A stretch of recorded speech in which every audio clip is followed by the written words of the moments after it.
Welcome to a special holiday episode of Frags and Beer Radio. Live, we are joined today by Stoic Writer, as he's known on Twitter. Writes for a lot of places. I'll let him plug those. But this is, first of all, Happy Memorial Day. It's kind of weird to say Happy Memorial Day because of the connotations of the holiday. But I hope everybody has a good day with family, remembering those we have lost. And those who gave everything so that we can do what we do and enjoy the things we enjoy. So today we're going to talk with Stoic Writer. Welcome. Hey. And we're going to talk about. I try to avoid politics a lot on this show, but we're going to touch on them today. It is sort of a political holiday, but we're going to talk about comic books and how things have changed over the years, and how we're two former Marvel fans. I guess I don't want to say former Marvel Comics fans Mm. that have since changed and left that behind. So for us, it's definitely the end of an era, and we're going to talk about that. So I think first, let's go back a little bit and talk about. I guess we can't start at the beginning. Neither one of us are that old, thankfully. But we're going to go back a little ways. Can I call you Justin on the stream or? Yeah, Okay, of course, go Justin. for it. How far? What was your first? When did you first jump into Marvel? What was the first storyline you remember, or the first comic you remember? What got you into it? The first comic is a bit difficult to remember because I remember it was back when I was in middle school over here. I think actually no, I think I do remember it. It was an issue of Iron Man, which a friend of mine showed me, where it got Iron Man and War Machine fighting side by side in some kind of battle. And I remember thinking, wow, that is so Mm-hmm. cool. And I began to try and buy them with pocket money that I had at the time. But if you're looking for a story that I always look back on as being the first, it would always be the Fatal Attractions crossover story that ended up with Wolverine having the adamantium ripped off his bones by Magneto, Yes. and Xavier burning out his evil persona, which would, of course, result in the birth of Onslaught. But I always remember them because they focused over the numerous X related Mm-hmm. series, and each issue had a hologram on the front of something in particular. Yes. And I remember Wolverine 75, which was the one where he revealed his bone Mm-hmm. claws, has been the hardest one to get at the time because it was so popular after what happened in X-Men Oh 25. yeah, that was huge. I remember that series, and for me, I go further back. When I was, I don't know if I'd ever seen a comic book when I was really young. I didn't read a lot until I got into junior high, Mm. and I started with novels. But when I went on vacation one time and went back to visit my grandparents, and a friend of mine from earlier, because we moved around a lot. So a friend of mine who I stayed in contact with had brought over. He had. And I'm not going to remember the issue numbers, but he had the Dark Phoenix saga and the Death of the X Men Mm. series, um, both of which are fantastic series. The everybody knows the Dark Phoenix saga, but if you don't know the Death of the X Men series, and I'm trying, I haven't read it in years, but it was basically the X Men disappear. They all wind up, some of them losing their memories. Like everybody thinks they're dead, but some of them wound up going with Moira McTaggart, I believe, and staying in this secluded island. Others lost their memory and kind of disappeared. Um, but for a while, they were like, it was this big thing. The X Men are dead; they're gone, right? And I remember both of those series being very good, very captivating, very well written. The art was great. I think that Dark Phoenix was back when Claremont was writing.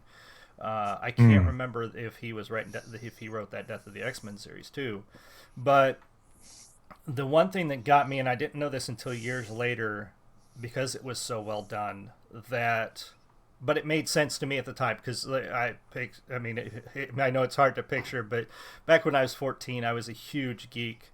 You know, I was really skinny. I wore these awful big glasses. You know, this I still have this big honking schnoz.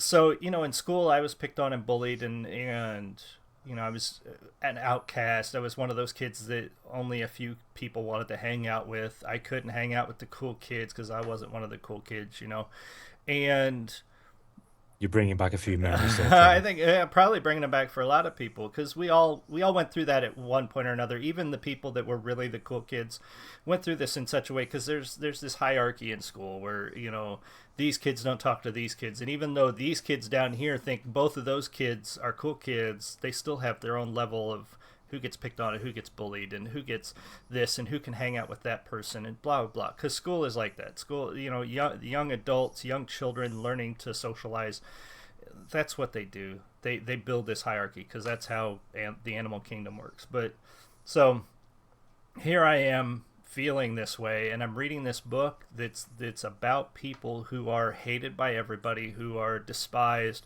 but are still trying to do the right thing and still trying to help people and still trying to help the people that don't like them. And the famous line from the X-Men is trying to save the people that fear and hate them. Or, it's been rewritten various ways over the years, but that's basically what it is. And Mm. later, and this made sense later, obviously I didn't know it then when I was younger, but the X-Men were created as an allegory for the civil rights movement. And Yeah. back in the 60s, that was a hot button issue, but but Marvel touched on it and they did it in such a clever way. Not everybody gives them shit. Well, they were all white at the time. Well, of course they were, because at the time, if you wanted to sell a story about an issue like that, you wanted to sell it to as many people as possible. This is what made Marvel clever as shit. Because here they give you a story they know a lot of people are going to buy just because it's cool, it's new, it's mutants, they have these special powers, they can fight people or fight these Magneto and the Brotherhood of Evil Yeah. Mutants and these really cool characters and colors and costumes. And sure, they sold them all as these five white kids because they knew that would reach a broader audience. And then they delivered that broader audience a very poignant and cleverly written tale about civil rights and Hmm. racism and sexism. Like all of that was wrapped into that story. And Yeah, it, go it ahead. it reminds me of when Bryan Singer was pitching the role of Magneto Mm-hmm. to Ian McKellen, and as McKellen says in an interview, he cunningly did it in a way that he knew McKellen would react Mm-hmm. to, because Ian McKellen was an advocate for gay rights over here when they, what was it? They did some when Parliament brought in the Section 28 or something, I think it was called, Mm-hmm. where it would prevent. I'm going off memory here, where it prevents schools from teaching children good things about gay people like him. Yeah. And he outed himself in the process of going against that. Right. So yeah, it's a very clever thing. And when McKellen says when he spoke to the people at Marvel about it, it's their most treasured possession because it always appealed to the underdog Right. kids. It is. I know so many young people that's what they read. I didn't read Fantastic Four. I didn't read Spider Man until later. I didn't read. I still, I never read Fantastic Four. I hardly ever read Avengers. It was X Men. X Men is what pulled me in. X Men is what touched a part of me that is still buried deep down. Still the insecurity that I hide now because I'm an adult. Um, the anxiety that I feel sometimes around strangers that I can overcome now that I'm an adult. But all of those things that built me when I was a kid, the X-Men always touched a part of that. And Mm. it was very clever. That, like I said, clever. It was intelligent. It was poignant. It was massaging an issue. It was, they were delivering this really, really fiery issue in such a good way, an interesting way that got people reading and thinking. And, you know, I don't want to give them so much credit, but I do think that Marvel Comics of that time had a big hand in changing young people's perception of things because adults weren't reading them back then in the 60s and 70s, and those kids grew up to be adults that kept collecting comic books, and their kids collected comic books, me, um, and read these books. And I think they had a huge hand in changing a lot of people's perception about the world and how they look at other people. And I don't think they're entirely responsible, and they may not be responsible for everything that's changed, but I think they had a good influence. so to speak, Mm. because it was very well done. It was very subtle, and subtlety's not that bad because unfortunately, then we move into, and we're going to slowly move up to it, but then we get into, and I'm cutting the era because here's where I've decided. Anything pre Secret Wars, the most recent, not the old Secret Wars, the most recent Secret Wars stuff. Anything pre that, like we started seeing some changes as we led up to Secret Wars. Most namely when they changed Thor, and Mm. when they changed Captain America, and when they changed what was the other big one right before Secret Wars? Spider-Man? Spider Man. Yeah, I want to touch on that because that one happened first. Now, a lot of people had a problem with. Did you read Spectacular Spider-Man with Ock? No, I didn't. I was aware of the changes, but Spider-Man hadn't been a comic I'd touched on for quite a while because a thing I've got when I get into a series is I like to dig up the back Mm-hmm. issues, and of course, back issues can be pricey. So I was aware that they changed it. I didn't think I had to say anything about it at the time. But no, I hadn't touched on Spider-Man in a while because again, the back issue factor, and I don't like buying trade paperbacks a lot of the time. I love to have the comic in my hand so I can look and say, yes, I've got this issue. Right, right. So the and I'm sorry, we're having some trouble with the stream. I'm making sure it's coming back up. We lost connection there for a second, Mm, so I'm just refreshing everything. If you're hearing me talk, then I'm trying to get the stream back up on my end. yeah, I can hear you. I think I know why. I think I know why. Steam, you dirty whore. Steam decided that it wants to update everything. Oh gosh, how do I pause it? I hate Steam sometimes. No, pause. There we go. Pause. Let's see if we're going.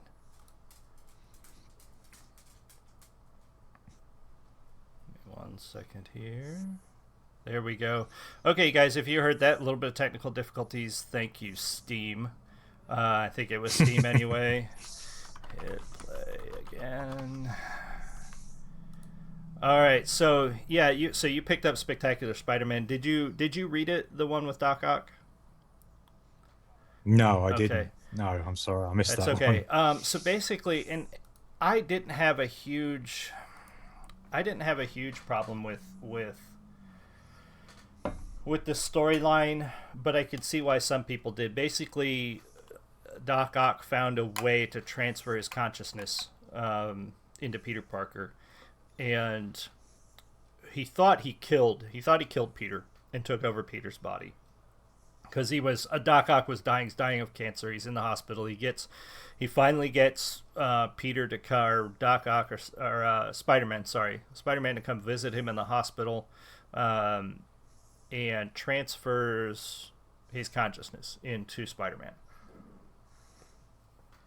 And Okay. then he gets rid of. He thinks he's pushed Peter to the background, and now he's fully taken over and starts living Peter's life, but trying to correct Peter's mistakes. Like he goes back to university and he gets his degree, another degree. He starts a business. He falls in love. He does all these things. Basically, he gets Peter's life sort of sorted out, but also tries to be Spider-Man all the time. Like he finds out that Peter is Spider-Man and vice versa, and he's trying to Mm. be the better Spider-Man, but also the better Peter Parker.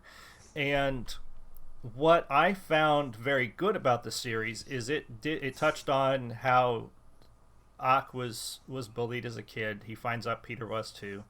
He finds out that they have a lot in common, and Doc Ock slowly starts to realize why Peter does what he does as Spider-Man and Peter, and even though he never gets rid of the arrogance that he thinks he can be the better Spider-Man and the better Peter Parker, he slowly starts to learn that Peter wasn't beating up on Doc Ock because he was a bully, because that was always the thing. Dr. Octopus was Mm. bullied as a kid. He didn't like Spider-Man because here's Spider-Man bullying him when he's just trying to do what he thinks is the right thing. Because that's the thing with a lot of good Marvel villains. Magneto, for example, that you brought up before. A good villain is Yeah. written in a way where he believes he's doing the right thing in his own context. Um, and that's how Octopus was always written. Some of them were just plain bad guys that just did bad things. But so here's Doc Ock slowly realizing that Peter wasn't really trying to stop him because he just hated Doctor Octopus. He was trying to stop him because that's what Peter does, and that's what Spider-Man does. So the series goes through this whole like exploration of Doctor Octopus and Peter Parker and all this other stuff, and then it all gets changed back, which is what Marvel does. They make a huge change, Yeah. they change it back.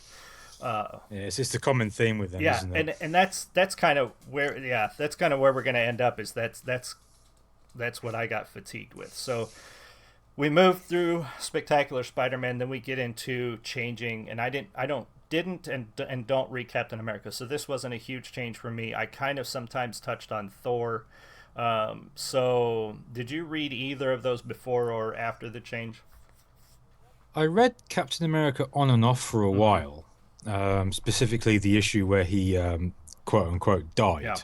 Um, and I'm trying to test my memory here, but I think Falcon had had to sort of step into the role before, hadn't he? Um, Before when Captain died back around Civil War, it was I want to try. I think it was Bucky who Hmm. stepped in, but I But think Falcon has held the shield before. I just don't remember but when. I I I became aware of the change, and I wasn't remotely bothered by it in the slightest because um, as Falcon had always been there Mm-hmm. with him in one form or another, Right. I thought, yeah, that makes perfect sense to me. I'm not fussed about that in the slightest because for those DC fans out there, I think it's Dick Grayson had to take up the mantle of the Bat for a Right. while, and they weren't too fussed about that because again, he'd been there on and off for a Yeah. while, so it was an acceptable change, and I'm still not bothered by it. I think it's quite a cool idea Right. sometimes. And that's I kind of had the same thing with that and with Thor.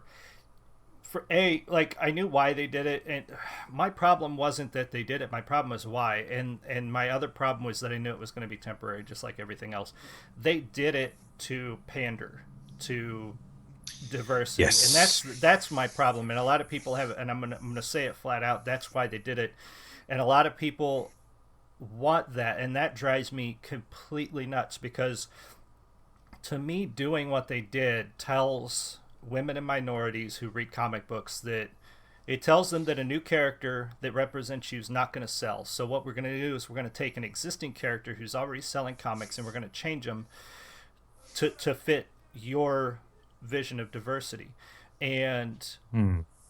that to me is like giving somebody table scraps, saying, "Oh, you're hungry? Well, here's some of what I've already eaten." That's Hmm. not It diversity. it also comes across to me as a bit of a lack of originality, Exactly. because my thought on anything would be, well, make a new character. Right. But what we've got now over and over is just the same character being redressed or regendered, if you Right. will, or someone else taking up the part Yeah. just to please this new audience is about. And I detest that sort of thing because, to be blunt, it's just Yeah, lazy. it's absolutely lazy, and in the case of, and there's two different issues I had with each one. In the case of Captain America's change, they took away a very good long running black character, Falcon, because they made him Captain America. So Falcon is no more. Yeah. That right there, like I get that they wanted to take his closest friend and put him in the role of Captain America. But if you really wanted a brave move, if Marvel really wanted a brave move to do this, they would have killed Steve Rogers, gone forever. It's not brave to take him away for a little while and bring him back. That's not a brave move because we all know that's what's going to happen. The only character they've left dead over these years has been Jean Grey. The Jean Grey from the 1990 X-Men is dead and Yeah. gone and has been dead and gone for a long time now. We've got a Jean Grey from the future and we've got a Jean Grey from the past that we've seen over the past few years. But the Jean Grey in the current timeline is dead and has been dead and has stayed dead. It's the only character I can think of that they've done that with. And then my problem with Thor was not that they put a woman in the armor, gave the woman a hammer. I think They did it A for the wrong reason, B to the wrong Mm. character, and C the character had the wrong reason. This is what really, like, it was a trifecta of stupid to me. First of all, you have a character that everybody loves from the movies. They should have given the hammer to Sif. Here's a character that has a Ah, following. yes. She has a following. People like her. She's out of the movies. If they had, and they could even carry this into the movies because they already have an actress that people like, who's a good actress, who Oh yeah. looks good in the armor. Make Sif the new Thor. It would have made more sense. So they did Yeah, it to pan. completely on board with that one. Yeah, they did it to pander. They did it with the wrong character. And then when I found out, and I don't know if you remember this, but the reason that Jane picked up the hammer, she has cancer, she's dying, and she thought the hammer could save her. That is the most Mm. selfish reason. That doesn't make you worthy of the hammer at all. You know, that's so ridiculously selfish. But it was just some of the writing that they featured in Oh, that yeah. rebirth that literally made me grind my Mm-hmm. teeth. I mean, especially when they were doing that bit where she thought something like that's for using feminist like it's a four-letter word creep. Mm-hmm. And I was thought, oh, give me a Right. break. And then, of course, the infamous ethics in hammer wielding Mm-hmm. joke, which I just looked at and I thought, you can't be Right. serious. It's a classic case of culture references making into a comic, but they really shouldn't be No. there. I mean, I know someone had said to me, if a guy's got a platform and they want to say something with it, more for them. I thought, well, fair enough. But when it's that painfully Right. obvious, like it was with Thor, you don't do it. And No. And it's going to be, it's because it's going to be dated. Everybody, you can talk to yeah, people about the civil rights movement from the 60s, and people know what you're talking about.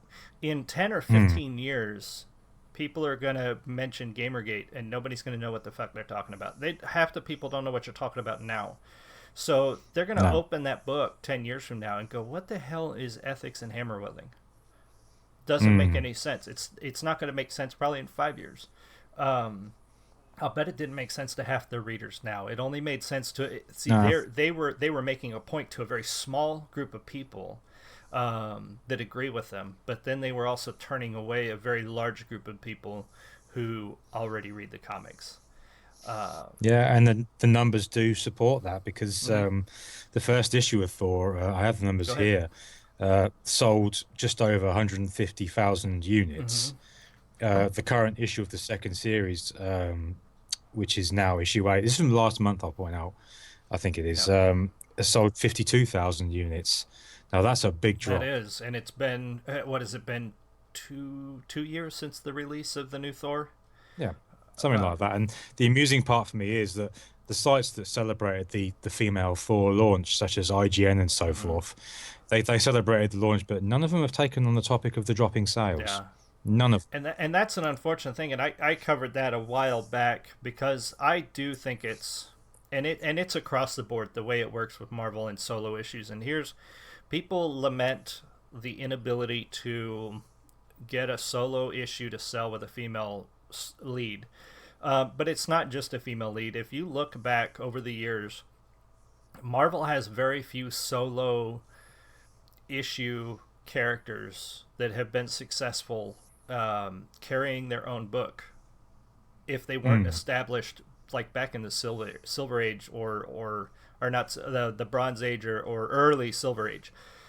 You've got Wolverine, Doctor Strange, even Doctor Strange runs pretty limited. The Hulk, Iron Man. yeah, because one series I used to collect a long time ago was Silver Sable and the Mm-hmm. Wild Pack, I think it was, and I enjoyed that. I thought it was fun, but I would read the letters section at the end, and there'll be people saying, "Please don't cancel the series. We really love Right. it." To which they get replies, "We're not going to cancel it. Don't worry." And of course, the series was eventually Yeah, cancelled. and it's stuff. There's a couple things that I've found over the years that I've been collecting, which has been well over 20 years now. But Mm, when comic books have gotten expensive, I pay between $3.99 and $6.99 an issue, depending on where it's coming from. Um, yeah. and what these companies tend to do is they'll release a new, like they did it with Silk, and this ticked me off so much because I liked the character Silk that was premiered before Secret Wars. I really liked the concept. I liked the costume. I liked the story. Um, Mm, But when they released Silk post Secret Wars, the art was terrible. The writing was Yes. okay. Um, and they do that. They take these new, like it's a new series, so they put their newest writer, their newest artist on there, and sometimes the art's terrible. And here's my thing: if I'm going to pay $4 for a book, it's a comic book. It's a visual as well as an entertaining experience. The art needs to be decent. It needs to be good. Yeah, it throws back to that now infamous article that appeared on Bleeding Cool News, where the comic book retailers over in the Mm-hmm. States were complaining about the content that was being pushed out by Marvel and Yep. DC. And one store actually said it was the biggest drop off in sales of the big two, I think he said, for over 30 years Mm-hmm. of his store's history. And you read that and you think, oh That's a shit. lot. And yeah, and I go into my local shop because I'm friendly terms with the owner there, and Mm-hmm. he lets me have a look through them. And I had a look at Silk issue one, and I just remember looking at the artwork and thinking, this is Mm-hmm. crap. Because I had thought about trying it out to see if I'd like it, but I just put it straight back on the Yeah, shelf. and that's what gets, and that's the thing too. When you go into a comic shop, if you're interested in a new comic, that's the first thing you do is you look at the cover, and then you flip it open and look Mm, at the art. If you're interested in picking up a new comic, you don't stand in the comic shop and read the whole thing to see if the story's good. You flip through it to see if you like the art. yeah. And amazingly enough, it may surprise you, but it got worse. They changed the artist in like issue 3, and it got even more cartoony and amateurish. I mean, it looked like it was. I hate to rag on an artist because I know these guys work really hard and they struggle, but it looked like it was drawn by somebody who has not yet gone to art school and has not yet developed their own style and has not been working that many years. And that's probably what it is. It's probably a brand new artist that Marvel gave a brand new book to. Mm, And unfortunately, I'm afraid it's going to cancel that title. And then here we've got another female lead character who could be very good because the story, surprisingly enough, is actually pretty good. I liked the storyline in Silk. I just had a hard time looking at the panels because the art was so bad. Um, mm. and then the other thing you've got is the price. It feels, when you buy Yeah. a team book, it feels like you're getting more for your money. If I'm going to spend $4 an issue to read about one character, when I could spend $4 an issue to read about 7 characters, it seems like I'm getting more value. Now you're really not because you're just getting a story, but I'm sure a lot of people feel that way. Why would I buy Silk when I could buy Spider-Man and Silk for the same price? You know, and if Yeah. the art in Spider-Man and Silk is better, well, there you go. You just tip the scales, and I'm going to buy Spider-Man and Silk, and then the solo female issue is going to go. But that happens to all of them. Spider-Man has lasted, Wolverine lasted, Iron Man lasted, the Hulk lasted, but there's not that many solo titles out there. And it's not, I don't No. think it's because of gender. All of those have been established for years. It's because people are hooked on them. You're just not going to wedge in a new character unless you really deliver something fantastic and great art and just really get people hooked. And unfortunately, I don't think they are. No, because the one pet peeve that I have with Marvel was the new, well, sorry, all new Mm-hmm. Wolverine. Because I wanted to get on board with that series, and I did buy it. Because I I liked the fact that they finally killed off Logan after so long, and his death was bittersweet because it was essentially the very stuff that made him Right. so Yes. dangerous that took his life in the end. And I quite liked the way that was Mm-hmm. done, and especially the last panel of that Oh, story. So I yeah. thought, well, let's see what they do. And now when they announced X-23 as the new Wolverine, I thought, well, that makes Mm-hmm. sense because It did. she's the clone of his damaged DNA. She's essentially his Right. daughter. And I thought, well, yeah, I'm on board with this because she's carrying on the mantle of the Right. family. Um, so I bought issue one and I loaded the variant covers because I'm a sucker for that sort of thing Yeah. sometimes. And I was, I felt the first issue was a bit average. You didn't know quite a lot of what was Mm-hmm. going on. The artwork wasn't exactly what I'd call stand out. In fact, I'd call it run of the Yeah, it mill. was pretty basic art. Yeah. Yeah. I love the fact that, she reminisced back to being trained by Mm-hmm. Logan, that she's got a boyfriend and so forth. And thought, okay, well, this sounds like a pretty decent character. Let's go with Right. this. At the end of the issue, 6 issue story arc, which was the opener, I cancelled it Yeah. because I said to the comic shop guy, look, this is boring. Yeah. And I don't think they did anything good with this character, so it's Yeah. gone. And of course, the warning signs were there long before that because X-23 did have her own series, but it was cancelled. Right. So And yeah, and that's there you it's go. unfortunate because I like her character too. Every time she showed up in all new X Men, and she showed up in the X Men series and X Factor, and anytime she would show up, or X Force, I don't think she was an X Factor, but anytime Well, she showed up, she was a cool I character. have You know. I have trouble with her sometimes because sometimes I think she's cool. Sometimes I think she was quite uninteresting because, it's like I said, she's a Yeah. clone. How many times have we had a clone character Right. before? The concept Um, was uninteresting. What I liked about her was that she was like the early Wolverine, because I read Wolverine. So I think I mm, don't have issue 1. I wish I did, but I have issue 2 of Wolverine, and from like, was it 89 when that came out or something like that. mm, And back then, Wolverine's solo issue came out, I believe, right after the whole adamantium removal and all of that stuff, yeah, and he was still very wild and very, he was still the berserker character. He was still very animalistic, and to me, she kind of harkens back to that with a little less, a little more thought to it, I guess. So I yeah. liked that. And of course, when she first appeared, because I've got the issue Yep. still, she was a teenage prostitute. Right. Yeah. And I think if I remember right, she one of her clients was a guy that enjoyed her carving up his back. Oh yeah. And I remember thinking, but it's a good start for a character because one of my beliefs about a decent character is that ones that have pain that they can feed Yeah. off to perhaps make them better in the long run. Exactly. I like that sort of thing. And what I feel they did with X-23 for the Wolverine series was they watered her down. Yeah. And of course, you've got that infamous quote. I think it was from issue 3 or 4, where Doctor Strange said Mm-hmm. to her, "You are the one to take up Logan's mantle," and she said, "Well, not everyone feels that Right. way, guys on the internet especially." And I just thought, "Oh, you got to be Yeah. fucking kidding me! You didn't just put that in And that there." did kind of like that. That did kind of pull me out of the story a little bit, but again, that was more in world than a lot of stuff we've seen. Like, it wasn't like Yes, which is why. she wasn't like she was Sorry. looking at the panel and going, "I'm talking about you," like they did Yeah, with I mean, Thor. which is why I didn't give too much of a fuss over that because I kind of got the joke, Right. if you know what I Yeah. mean. And I didn't say too much about it at the Yeah. time because the more egregious ones have been in Angela, Queen of Hell. Yeah. Yeah. That one was rough. The ones in Thor. It's painful Yeah. reading. And that's why I stuck with all new Wolverine beyond that, and I can see where you were saying the story didn't have a good hook like really early on. I did get interested in her clones and how that was going to work, especially in the last issue I read, which was after the first story arc. That younger clone she winds up taking home with her, and then Laura goes through she sort of goes through a flashback of when Wolverine left her with the X-Men, and she didn't want him to go away, and she felt abandoned by the only person she would consider family. Mm. And then this little girl, she's trying to find a home for this young clone, and she's like, do I take her to this school, or do I take her to because the X-Men being split and things like that.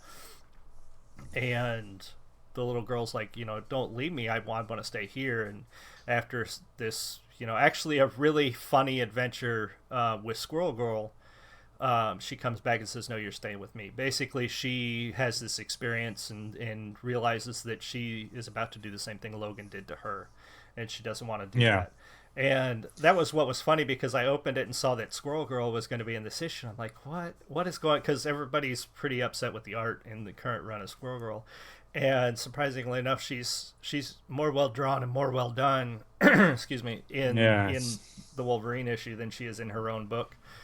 I thought that was kind of funny, but But that was an issue I didn't stick around to right, read because, like I said, when issue 6 came along, I just yeah, stopped.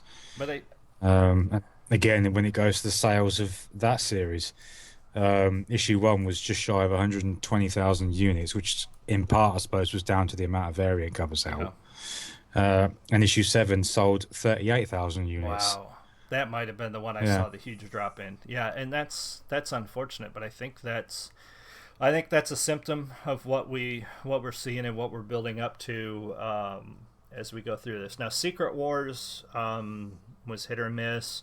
We go through the Secret Wars era, and it was okay, but my issue again was Marvel advertised that they were going to completely change the Marvel universe. Everything's just going to get completely changed. People are going to die. You're Mm. never going to see them again. And I'm thinking, part of me is like, oh, that's I'm going to see characters that I actually have been reading for the last 20 years like disappear. But then the other part of me is like, good, because X-Men started in what, 63 was the first issue of X-Men, Yeah. and here's Scott Summers, who was a teenager then, and now, 50 years later, he's in his early 30s. So Mm. it made sense to take these characters that have been around forever and either drastically change them or get rid of them, in place of Mm. new characters. I'm like, this makes sense as a business decision. It makes sense, as a writer. To me, it made sense. These characters have been around forever. We need some new blood in the water.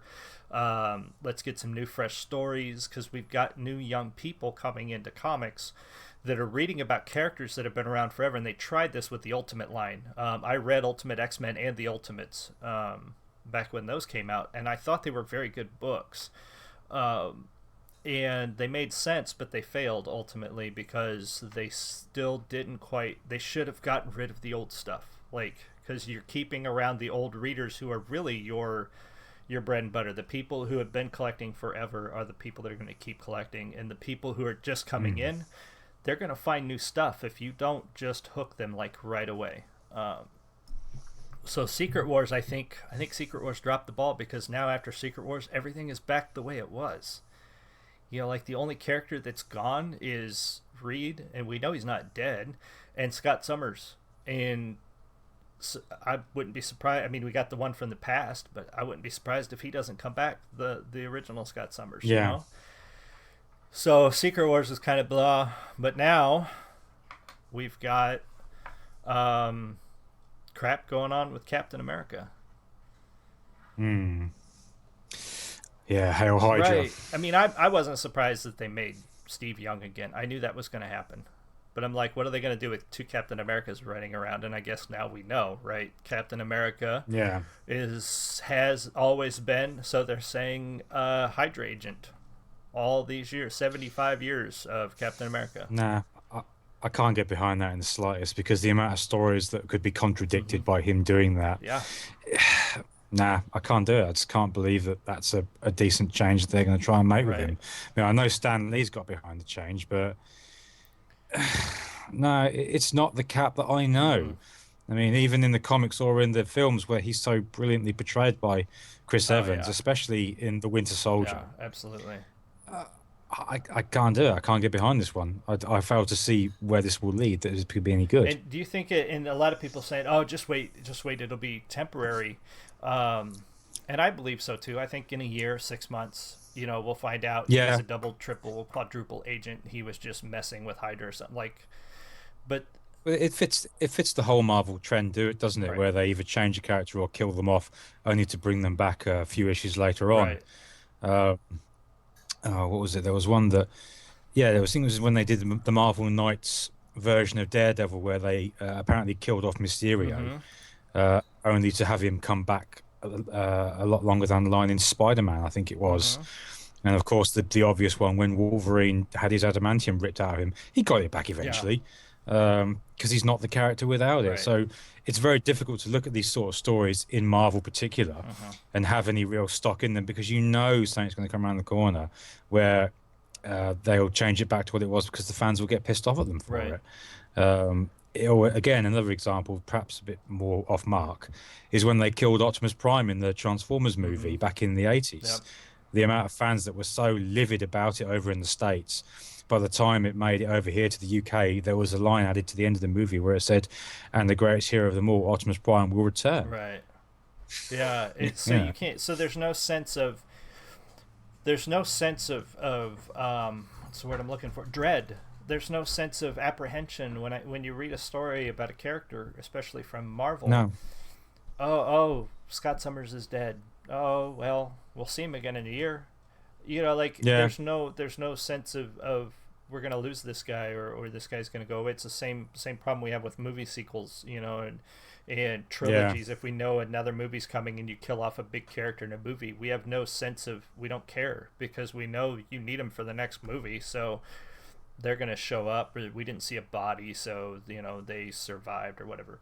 Um, but Marvel has now gone from the company that cleverly delivered poignant commentary on fiery issues like civil rights to basically a shovel to the face. They've been writing Yeah. Red Skull as if he's Donald Trump, which I'm not a Trump fan. I'm not going to vote for Donald Trump, but for God's sakes, he's not a Nazi, and neither are his supporters. And the people writing No. that damn well know better, but they're writing it for shock value. They're Yeah. dishonest with their commentary because they know that Donald Trump's not Hitler, but of course they're going to write Red Skull talking like Donald Trump because they want to make the people that do think he's Hitler think he's more Hitler. Like can we be a little more subtle? Can we be a little more clever? Are these writers freaking Yeah. amateurs? I mean, It's a case of Marvel hiring the wrong people now. yeah, People that will put their, or should I say, shove their own viewpoints into your face, whether you want it or not. right. I mean, I know I've mentioned it before, but the classic case for this is Angela, Queen of Mm-hmm. Hell, because of the amount of, sorry, the amount of pop culture references. I hate that fucking term. That Marguerite Bennett crammed into that issue, Right. sorry, series, and it's painful reading. Yeah, and you covered And that, it's right? Yes, I did. I wrote a four-part Mm-hmm. piece for Metal Eater, which originally it was only supposed to be a two-parter. But of course, once the examples kept crawling in, I just kept writing and writing and writing, Right. because I think it all was kicked off by the Jessica Jones series that appeared on Mm-hmm. Netflix. And I was all for that because I'd read Alias, the comic. I enjoyed it. Yeah. And the story that they put onto Netflix, I absolutely detested with a Really. passion, because it's based on the last four issues of the Mm-hmm. series, which they then padded out to include, domestic violence, lesbians, and a villain that really outstayed his welcome. And I pitched the whole thing to my editor, saying about the difference between source and adaptation. He said, "Yeah, go for it." Mm-hmm. And in the end, it grew much bigger than I anticipated because of this dislike that I now have for some of these changes they put into these Yeah. titles. And Angela, I took a look at because at the time a lot of people had got a beef with it. And that came about because I think it was issue four of that where they had that now famous redacted panel Mm-hmm. of dialogue. What was it? Misogynist, MRA, red pill filth, Right. unsolicited opinions of Israel, and all this crap put in there. And I saw that and I thought, what the hell are you putting that in a comic for? Right. Especially one we're supposed to be set in this sort of story where Angela was in hell. Right. Um, and I had to look at the series, and again, the numbers for that tell the way it was received because the first issue only sold just shy of 40,000 Mm-hmm. units, and issue seven, bearing in mind eight's going to be the last issue, Right. only sold about 14,000 Yeah. units. And of course, when people were taking issue with Bennett on Twitter about that ridiculous dialogue scene, she was blocking them. Right. So, Yeah, that's gonna have that has a major impact. A lot of people say, I guess, and we can touch on this. I guess a lot of people will say, or they'll put in their Twitter bio, opinions mine, not my company's or not my employer's. yeah, You yeah, you yeah. can put that all you want to, but if you're a Marvel writer, let's take Dan Slott for example. I think Mm, he's a mediocre writer. I did like spec he. This is what's funny. He did a better job writing a villain taking over as Peter Parker than he is doing as writing Peter Parker, um, mm, which is really kind of sad. But overall, he's a mediocre writer. In online on social media, he's a jerk. He's an absolute total yeah, jerk. And the only reason I kept buying Spider-Man is because I was hoping, because I know that Marvel goes through writers, and eventually they'll get a new writer on Spider-Man, and I didn't want to miss, because I knew the new writer was going to pick up where Dan Slott left off, and I didn't want to miss the story. But it was getting to the point where, like, come on, Marvel, I'm tired of buying this this book with this guy that I detest writing a story that's just kind of lackluster. Um, Yeah. and that one's gone too. Um, it's just when these writers and these artists are thinking that they only need to be a decent human being to the people that agree with them, they're realizing that, Yeah. your art, your book, your writing is not being carried by just those people.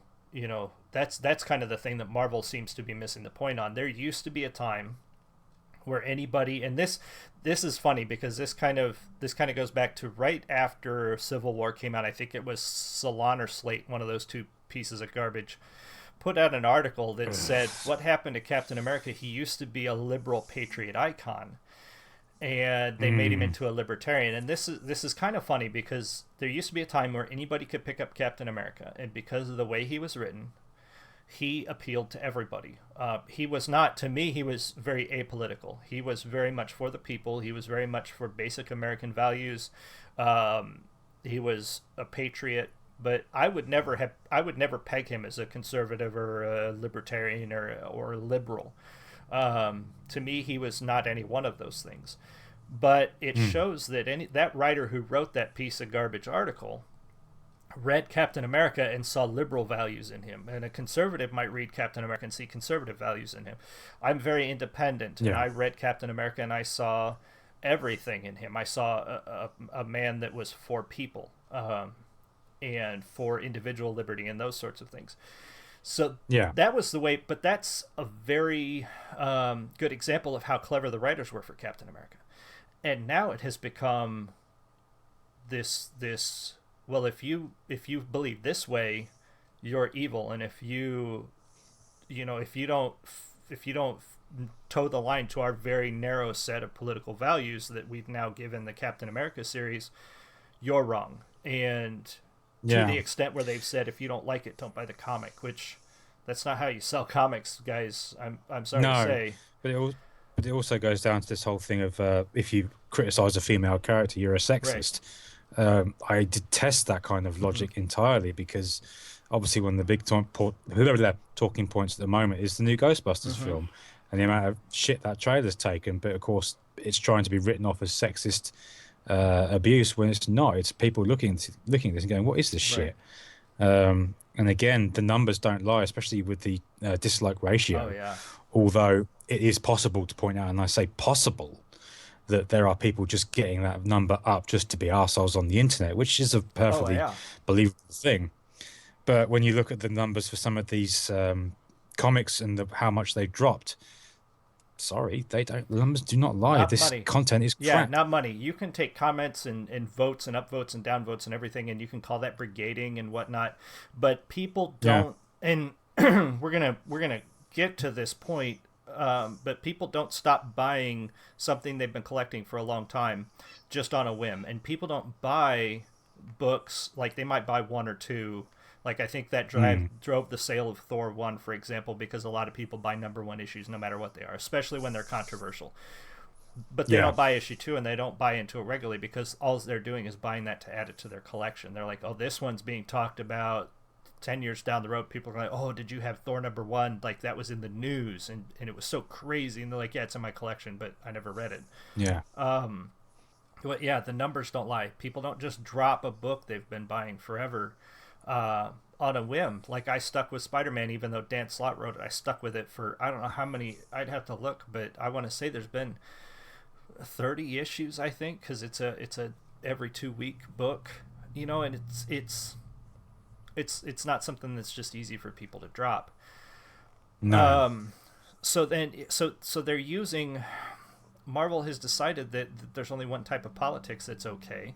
There's only one type of politics that they want their readers to accept as okay because they're calling the other side evil. That's part of the lack of subtlety that they've had. If you want to call anti-immigration policies bad or ignorant or whatever, do that in a very Mm. clever and subtle way, and you might not piss people off. But when you actually have the rhetoric that's coming out of one side, and you're spitting it out of the mouth of a Nazi out of Red Skull, you're basically saying if you believe this, you're evil, and that's simply not true.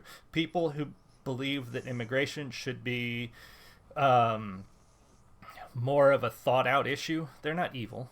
People who want better screening for immigrants, or they're not evil. They're not Nazis. You may not like them and you may not agree with them and they may be wrong, but they're not freaking evil. So when No. you portray them that way, you're going to piss people off.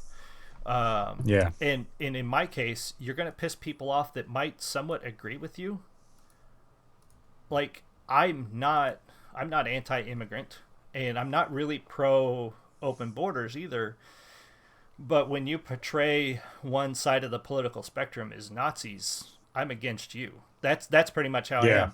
If you're going to call a whole group of people evil because you don't agree with them, I'm against you. I may not agree with them either, but I'm against you for calling them evil because they're not. And that's kind of where I gotten. I don't read Captain America, but I'm tired of the constant need to overcome the last crazy idea. I'm against the lazy writing that has been coming out, and I'm tired of funding Marvel comics to Mm. keep doing that to us. And I think that's kind of where I'm at. I walked into my local comic shop on Saturday, and I told the guy that I have been buying comic books from for 20 years to cancel all of my Marvel titles. Just gone. Yeah. Um, and you did that, not this that I think it recently, was but you did it, right? yeah, it was I think it was last month or the month before I literally stopped what I was buying. Mm-hmm. And I've essentially gone pretty much full Mm-hmm. image, I'd say, because you can guarantee with image there's a good Mm-hmm. story, and you can also guarantee that the artwork is going to be pretty damn Usually, good as yep. well. Um, and the stories that I've been buying from Image, I've enjoyed the hell out of so far. I mean, my favorite is East of West at the moment. Okay, write that down. I've also been buying, yeah, Dying and the Dead, which had to be put on hold for scheduling reasons, but it's still worth a look. Monstrous is a particularly good one because the artwork is a thing of Yeah. beauty. I've just picked up Descenders, I beg your pardon, and a couple of others, but I literally it's got to a point where I can't give my money to Marvel in good Right. faith. If I do, it's because I'm going to buy a trade paperback of an old Mm-hmm. story, so that I can sit and read it and enjoy what was once there. Right. Uh, I mean, one of the most iconic stories I'm going to try and find the trade paperback of is Maximum Oh Carnage, yeah. which was a dear, dear favorite story of Mm-hmm. mine. But I have trouble remembering parts of it, so I'm going to try and find it so I can enjoy it once again. But Yeah. I mean, yes, I understand that they want to get uh, different people or newer people, whatever you want to call it, into comics now. Um, but you don't palm off your old audience Mm-hmm. to make way for a new one because it comes across to me as a token gesture, Yep. and And they don't I stick kind of around. I mean, the no, sales they show don't. I that. mean, yeah, and Angela, Queen of Hell, of course, was the biggest example of that Yeah. because not only did you have with Angela, because obviously she was brought over from Image after legalities between McFarlane and Mm-hmm. Gaiman, but with that, she's a watered down character of what she once Mm-hmm. was. The She was suddenly made a lesbian, which I didn't have a problem with. Don't get me wrong, but I literally thought, where did that come Right. from? And the numerous pop culture, again, I hate that fucking term, Right. references they threw into there, which just took you out the It story. does. I mean, at one point, one of these characters was triumphant about something, and she said, "Somebody play me the Final Fantasy victory tone." And I thought, what the fuck is that? Right. Yeah. I mean, not every character, every book can be Deadpool. Deadpool gets away No, with that because we expect it. We expect Deadpool yeah, to break the fourth wall. We expect Deadpool to look at the audience and say stuff. When Deadpool takes jabs at me for my beliefs, that doesn't bother me because I expect that from Deadpool because I know yeah. Deadpool is that's what we're gonna get, But yeah, every comic can't do that.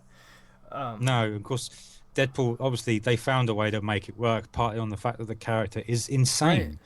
And me and my wife went to watch the film at the cinema because I was gleefully rubbing my hands, thinking I had an idea of what I was in Right. for. And some of the references they put in there, the audience were laughing their heads Oh off at yeah. it, especially when he goes to the mansion to Yeah.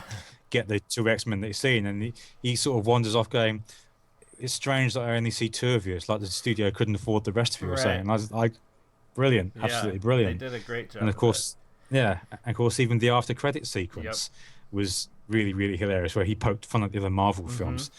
With Deadpool, you can do that because of the way the character is, but with Angela, and of course, I suppose of that little segment in the new Mm-hmm. Wolverine, no, it doesn't work. Doesn't. And No. with Thor, when they did the whole ethics and hammer wielding crap, and that bit with the feminist insult, it just came across as It cheesy did. writing. Well, in that, I had a huge problem with that one in Thor, and I'd forgotten about that. But when Thor is fighting, it was Absorbing Man, I believe, and his wife, and that's where that scene comes from, where she's punching him out, going, "That's for using feminism like it's a four-letter word."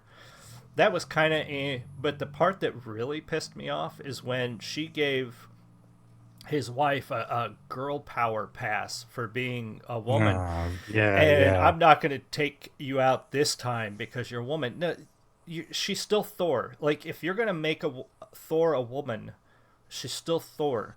She still takes the bad guy out. She's still going to take the bad guy and beat the crap out of him. I don't care if it's a bad girl. She's still Thor. She still has a job to do. She still has to be worthy of the hammer.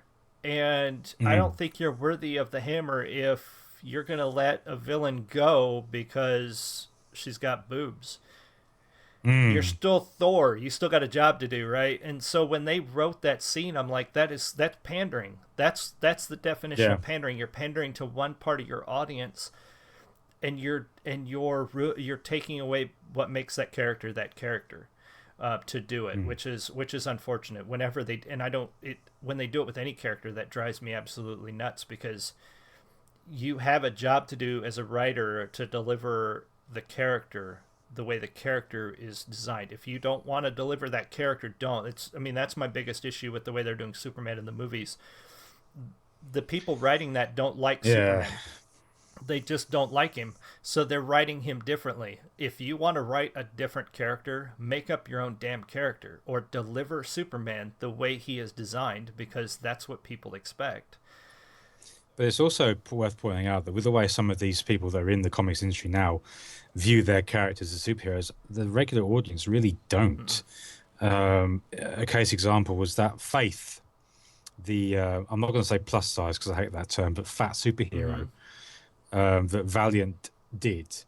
They wisely did it as a four-issue Yeah. miniseries to test the waters, I'm guessing. And issue one, which had a few variants, granted, Right. sold something like 20,000 units, and two, three, and four were something like 12,000 each. Yeah. And I don't know what Valiant standards are, but if it falls below a certain mark for me, I'd say, nah, can Yeah. it? And that, like I said, was a mini series, and that's not a huge drop from 20 to 12. That's still, Nah. it's pretty. And I didn't read it. But the thing is, comics in one sense are Right. objectification because you look at some of these characters, especially ones drawn by Rob Liefeld, for Mm-hmm. example, and they're muscles on top of muscles on top of Right. muscles, and the women are impossibly beautiful. Yeah. And you look at it, and in real life, when you see women cosplaying as these characters, they're the more realistic ones because the guys, when you see them in a cosplay as a character, it looks nothing like the Right. comic. Um, so a comic for me is fantasy on more than just one level. Yes. It is, and that's the big thing. It is fantasy, and I don't care. I don't. I don't care if you make if you want a fat character, you want a black character, a gay character. Those things are all should be in there if that's the character you want to write, if that's the character your audience wants. But if the whole story is about that, you're not doing any justice to the people you're trying to represent. I No, don't know none of my gay friends sit around all day talking about nothing but how gay they are. And when you put a no. gay character into a story and that's all they do, that's not realistic. That okay, let me know this character's gay. That's great, but every line doesn't need to be about how gay they are. No, of course deliverous. there was that recent kick up over trying to make Cap and Bucky gay Right. for something to do with the films. Yeah, And again, I looked at that and thought it's just another token it gesture. would You're be. pandering to an audience to change something to suit somebody else, and again, hand waving the old core audience to one Right. side. And I tweeted about it. I said, I forget what was the cat, not I forget what Yeah. blah, blah, blah, hashtag was for that. But I tweeted it and I said I've been reading comics since I was a kid. I don't support this hashtag. Hmm. Make new characters, don't change the old ones. And I got a hell of a response Yeah. for it, Well, including people that were tweeting at me from behind a block bar, yeah. which I pointed out and saying, yeah, it's against the Twitter terms. You can't do that. But I did have some good conversations Yeah. about it, especially with one guy who identified himself as a queer. Yeah. And that. And I said to him, look, man, it doesn't bother me gay characters, but if you want a gay character, then make Yeah. one. Don't change an old one. And this guy said to me, well, at one point, Cat was a werewolf. And I said, the difference between a supernatural being and a sexual orientation is massive. You can't compare those two. Captain America was a werewolf in an alternate universe during Secret Wars. Yeah. It's not. But again, it's got nothing to do with sexual orientation. No. And I found that comparison Yeah. mind-boggling. Well, and not just make new ones. And this is one thing that I talked about on Twitter and would push. You don't need to ask for new ones. There is one of the wiki entries for superheroes has a list of somewhere around 100 gay characters between DC and Marvel. Yes, You don't I remember seeing. bring in North Star for God's sake in the super in your mutant franchise on Fox. Ask for them to bring North Star in. He's a great character. He's got good powers. You can link them up with Alpha Flight. That would give you a tie into a whole nother franchise of Yes. Canadian characters. Hell, let's represent our Canadian brothers and bring in Alpha Flight. And then Hmm. on the other side of it, where you've got MCU, you've got all the rest of them because there's so many non-mutant gay characters. Bring him into the Avengers. Bring him into another franchise that spins off the Avengers. Give him a solo movie. There are a ton of gay characters out there you can use that are well written, great characters. If you want to support gay representation in the movies, bring the characters that already exist, that are already good characters, out of the comics into the movies. Instead of just, I mean, I know that people are upset, and they have a justified reason to be upset that there are so few female characters being brought into the MCU right now. Yeah. That all the characters are white until recently. Like, that's a justified response. Granted, they're using the original Avengers, and when you're going back to when the Avengers were created, yes, all the characters were white. But now we're starting to see them bring in more characters, and that's, you don't need to change Captain America. There's a No. huge plethora of stories out there that they could bring into the MCU and into the mutant franchise for Fox and get that representation in there and get those characters that people want to see. But the problem is, though, when you bring in, say, more female characters, that's fine, go for Hmm. it. But one thing I've noticed is when a female character goes through some bad treatment, there's an outcry about Yeah, it. and you can't do I that. mean, obviously, we have the Killing Joke Hmm. animated film coming out shortly, which I will get Yeah. because I love that Oh, story. great story. Yeah. But even though it is a very iconic story in the Batman universe, what happens to Batgirl Hmm. in that, it still has women complaining about it, even Yeah. now. And the thing is, a bullet doesn't care what gender you No. are. And in this war on crime that, is so well told in Batman, Yeah. there really are no prisons. I mean, they harp on about Batgirl being paralyzed, Yeah. but yet I don't recall ever seeing anyone complain about Batman getting his back No. broken by Bane Or and then his busted up body chucked off a yeah, rooftop. or Robin getting killed. I mean, this is not. This is a trend with Joker. This is not. Joker did not pick out Batgirl because she's a woman. He did the same thing to. And I don't read Batman a lot, but it was Dick Grayson's Robin that he killed, wasn't it? No, Jason Jason Todd. Todd. So Yes, and with him, he beat him repeatedly with a crowbar and then blew him yeah. up. So this is not. This is something Joker does, and just because he did it to a woman in one comic doesn't make it sexist, and it doesn't make it the woman in a refrigerator trope, because this is a trend with the character. This is what Joker does. He doesn't just go Yeah. he doesn't just go after the women in Batman's life. he goes after everybody. No. But again, if a female character goes through some hardship, Mm-hmm. then it's an Yeah. outrage. I mean, what's her name? Gail Simone did that list, the women in the fridge Mm-hmm. list or something like that, where she detailed all of the hardships that some of the women in comics have gone through. And I looked at this list and I thought, well, so what? You don't even mention some of the shit that the men have Right. had that have been just as bad or worse. Right. And my fear is that with female characters, if you do something bad to one for purposes of the story, you're going to get criticized You for will. it because I mean, I'm writing a book at the moment. I'd like to think I'm near the end of it, Mm-hmm. and I've got some female characters in it, Oh.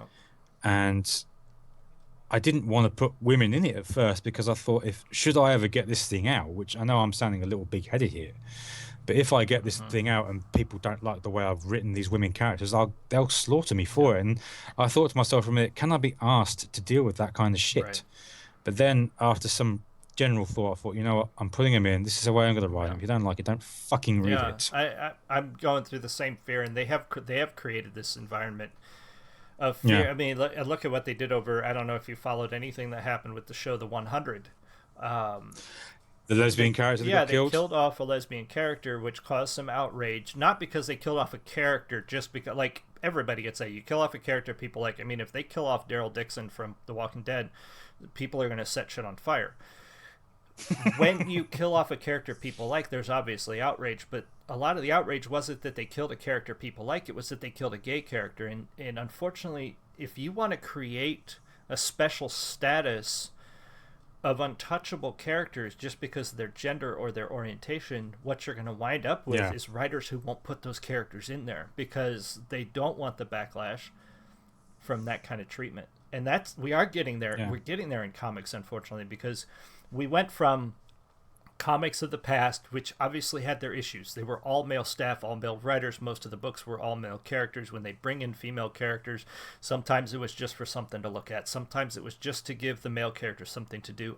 Yes, that slowly changed over the years until we get into the 90s Mm. and we get into more independent comics and more people writing comic books. And now it seems like we're shifting again because now people are so afraid to write female characters or write gay characters because they know that they're just going to get backlash for doing it wrong, Mm. or like the when they did what they did to Black Widow in Age of Ultron. They Mm. sterilized her and that was awful, and they did all this. Why can't she go through the same trials and tribulations that every other character has been through? Why does she have to be special just because she's a woman? Why does she have to be exempt from all of the things that build a character just because she's female? And these are the things that Marvel is doing in the comics. I know that they're gonna start creating these special classic characters that can't be touched and can't be changed and can't be shit on Yeah. because we have to support these characters. But unfortunately, you're not supporting those characters. You're making those characters less important. We're not going to care about them, which is just going to make them go away, and then we're going to wind up with the same Yeah. problem we had before. But to me, that it's also the case, as I said with the other two, that these seem to me to be very much watered down Mm-hmm. characters to make it I hate saying this, safe content Right. for these readers. Because I mean, I was collecting the old series of Wolverine a long, long time Mm-hmm. ago, and I think it was issue 89. Wolverine literally lobotomized Yeah. Sabretooth by poking his claws through his Yep. eyes. Now, that's not going to happen today. No. And I remember seeing something a long time ago where Todd McFarlane, when he wrote and drew, sorry, the first 16 issues of that new Spider-Man series that had been Yes. launched for him, Was so good. he showed a comic panel, which was one of the reasons why he left the series, because he'd had one of the members of X-Force, the guy that got two swords, I can't think of his name now. They got a panel that he'd drawn where he stabs Juggernaut in the eye with one of his swords. And the editor had said to him, "Take that out. Don't want that in there." Yeah.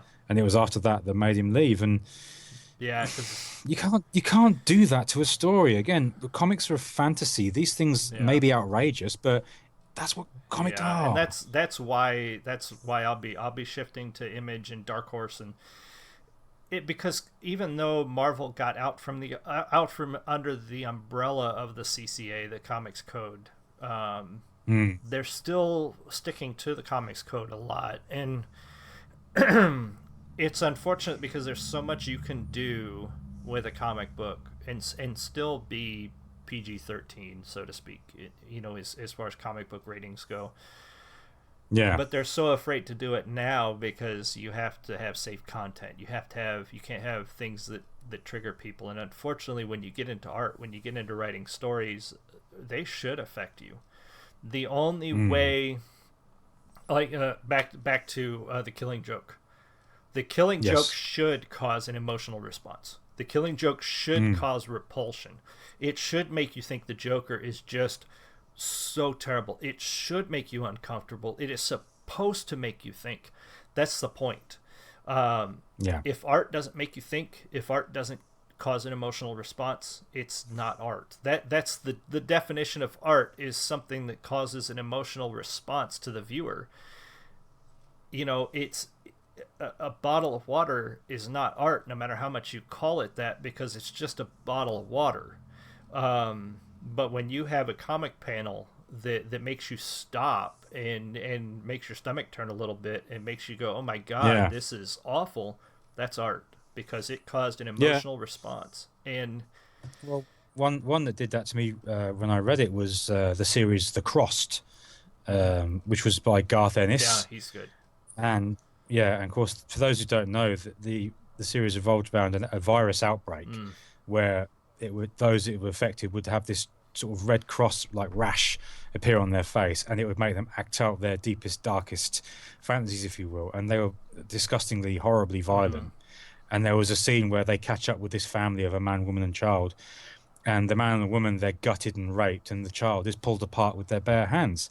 And I saw that scene, and it really freaked me out. yeah, But at the same time, I got it because it was the world that he created where, there's no heroes in this world. Nobody's coming to save you.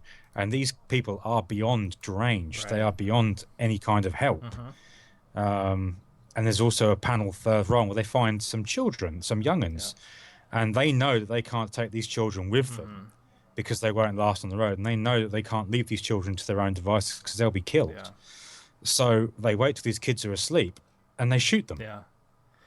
But two wake up and they're crying for their lives, but of course they have to kill them Yeah. because it's a world where children simply can't Yeah. survive. Now that scene freaked me out because I'm a father of four, Mm-hmm. but at the same time I didn't complain about the internet because I got why he was saying it. I understood the context of the Yeah. story.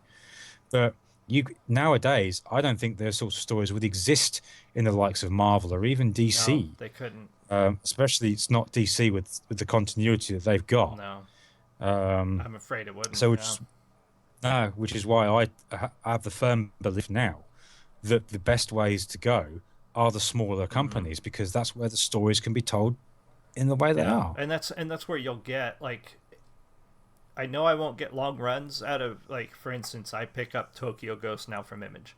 The first run of Tokyo Ghost was 6 issues. I really liked it, and then it came back after like 3 months, and it'll probably be another six Yeah. issues, and that might be it. And that's Well, a good example from Image is Saga.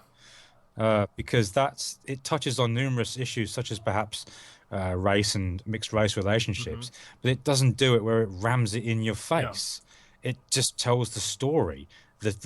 Those sorts of points are there if you pick up on them or if you care to notice them. right, But at the end of the day, the story at the core of that is such a basic one of an outlawed love where these two are trying to find their way and their place in the universe with a child that shouldn't be in existence. And I'll tell you what, when I first read the first story of that, I was immediately on board with it straight away because she's having the baby on the first yeah, scene, and she shouts out, "It feels like I need to shit," yeah, and yeah, and I showed it to my wife because she'd said something similar, although she doesn't remember it because of the yeah. drugs, when she was having our first child, and when I said it to her, Excuse me. and I said, "You got to see it," she went, "Why?" And I said, "Well, see if you remember this," and she looked at him, she went, "Hmm, they got that part right." Yeah, Um, that sort of storytelling I'm definitely on board with, which is why Saga is such a big hit for Image, and I'm not surprised yeah, why. yeah, and that's definitely one I want. I've seen that one before. I want to pick that one up. So So yeah, Yeah. we've run over an hour, but I think we've come to the conclusion that both of us, for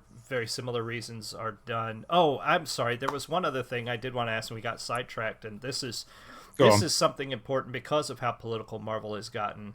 Um, Marvel doesn't just sell to the United States, and as a foreign reader, do you care about, like, they've gotten very political, very into, especially with the election season, into American politics? Do you care? Or for you, is that kind of a waste of ink?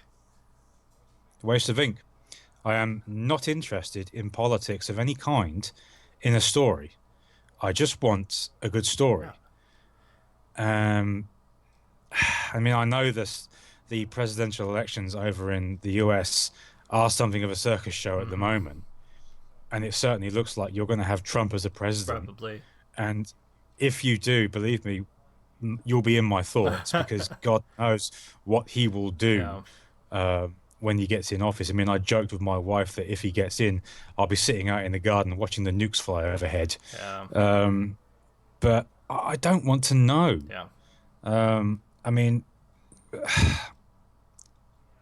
comics are a fantasy. Mm-hmm. They are an escape from reality. I want to see a cool story. I do not want to see it peppered with political bullshit. Yeah. I want a cool story. And Marvel, specifically, I don't know about DC because I don't go near any of their shit these days. It's just not that place Yeah. anymore. I dare say it, Marvel is to me almost like a college campus over in the Mm. States. Yeah. There is far too much radical politics being shoved in and not enough decent Right. storytelling. That was something that did strike me, and I definitely wanted to bring that up because I'm reading all this coming out of Captain America and a lot of the other stuff, and just thinking how are I know a lot of foreign people like to laugh at us and talk about how either self-centered we are, we're consumers, and we're fat and blah blah blah. But it's like, I know that Marvel wants to sell to Europe and Australia and Japan and everywhere else, and do those readers really give two craps that they want to make Red Skull look like Donald Trump? I'm sure some of them laugh at it because they think it's funny, but some of you guys obviously just don't care about that. And No, I not at all. all right, good. It's And been a great talk. Hour and 15 minutes is pretty good. We both come to the conclusion one way or another we're done with Marvel. I like you. I'm going to read the older stuff. Anything, I think I've yeah, drawn my line at the recent Secret Wars. I'll be picking up old issues.